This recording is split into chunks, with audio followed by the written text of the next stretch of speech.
श्री सद्गुरुनाथ महाराज की जय। आषाढ़ की नवरात्र चल रही है। ये पंचमी और षष्ठी तिथि एक दिन रहती है, एक दिन आई है, इसलिए 10 दिन की नवरात्र बनी हुई है। इसी नवरात्र वाली अवधि में आषाढ़ कृष्ण शुक्ल पक्ष की प्रतिपदा में महाकवि कालिदास, राजा भोज के जो रत्नों में से एक रत्न थे, उज्जैनी में, उत्तराखंड में जिनका जन्म हुआ था, ऐसे महाकवि कालिदास ने हमारे इस क्षेत्र में, छिंदवाड़ा जिला में ही मेघदूत की रचना की है। जो पहाड़ियाँ क्षेत्र में, इसी पहाड़ी को लक्ष्य करते हुए उन्होंने मेघदूत नामक ग्रंथ की रचना की है।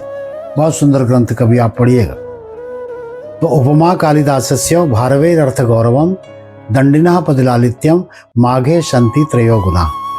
कालिदास जी की उपमा सारे कवियों में श्रेष्ठतम उपमा कहलाती है। उन्होंने यही बारिश के समय में अपने घर पर खबर पहुंचाना था कि मैं यहाँ पर हूँ, तो वह बादलों के माध्यम से यक्ष के द्वारा और अपने घर खबर पहुंचाते हैं कि वहाँ पर कह देना कि मैं इस स्थिति में हूँ। ऐसे कालिदास ने मेघदूत की रचना इसी आषाढ़ मास की शुक्ल पक्ष प्रतिपदा से प्रारंभ की और इसी माह में उस मेघदूत के ग्रंथ को संपन्न किया। एक समय की बात है, राजा भोज का दरबार लगने वाला था। राजा भोज अचानक रनिवास में गए तो वहाँ रानी और उनकी जो परिचारिका थी वह चर्चा कर रही थी, दोनों थी वहाँ पर। तो उन्होंने दूर से राजा भोज को आते हुए देखा तो उन्होंने संबोधन किया कि आओ मूर्ख। तो राजा वहीं भोज ठिठक गए और वापस लौट करके दरबार में जाके बैठ गए। अब राजा भोज के पास जितने भी दरबारी वहाँ पर सभा लगने वाली थी, तो एक के बाद एक क्रमशः सारे सभासद वहाँ पधार रहे थे। जितने भी सभासद वहाँ पे आ रहे थे, सभी को कालिदास राजा भोज कह रहे थे कि आओ मूर्ख का संबोधन कर रहे थे।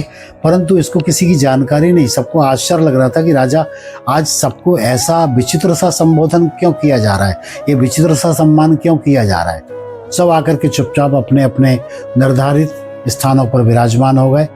अंत में कालिदास जी दरवाजे पर पहुंचे और कालिदास के लिए भी यथावत वही संबोधन किया गया कि आओ मूर्ख।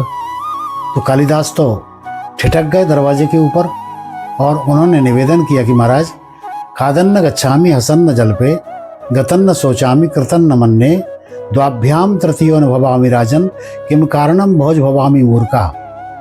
मैं खाते हुए चलता नहीं हूँ, हंसते हुए बातें नहीं करता हूँ। गतन्न सोचामि, जो हो चुका है, गते सो को न कर्तव्यो, उसके विषय में कभी विचार नहीं करता हूँ। अपने मुंह से अपनी प्रशंसा नहीं करता हूँ। और जहाँ 2 आदमी बातें करते हो वहाँ पर मैं तीसरा अभी आया नहीं हूँ। यहाँ तो बहुत से सभासद बैठे हैं, आप बैठे हैं, 2 के बीच में मैं तीसरा जाता तो शायद ये संबोधन मेरे लिए उचित था। राजा को अपना प्रश्न का उत्तर मिल चुका था और राजा ने उन्हें पुनः सम्मानित करते धन्यवाद दिया और अपना स्पष्टीकरण सभासदों के सामने भी प्रस्तुत किया। यह जो संबोधन आपको किया गया था, इसका मंतव्य एक ही था कि वह व्यक्ति मूर्ख कहलाता है जो खाते हुए चलता है, हंसते हंसते बातें करता है, गई हुई सेज के विषय में विचार करता है, अपने मुंह से अपनी आत्म प्रशंसा करता है और जहाँ 2 आदमी बातें करते हों वहाँ पर जाकर बीच में पहुँच जाता है। इस प्रकार मूर्खों के 5 लक्षण भी कालिदास जी ने एक प्रसंग के माध्यम से सभी को समझाया। मैं थोड़ा सा, चूँकि मेघदूत ग्रंथ की बात थी, इसलिए मुझे उस बहाने एक छोटा सा दृष्टांत देना था। आप सभी को मेरा कोटि से प्रणाम।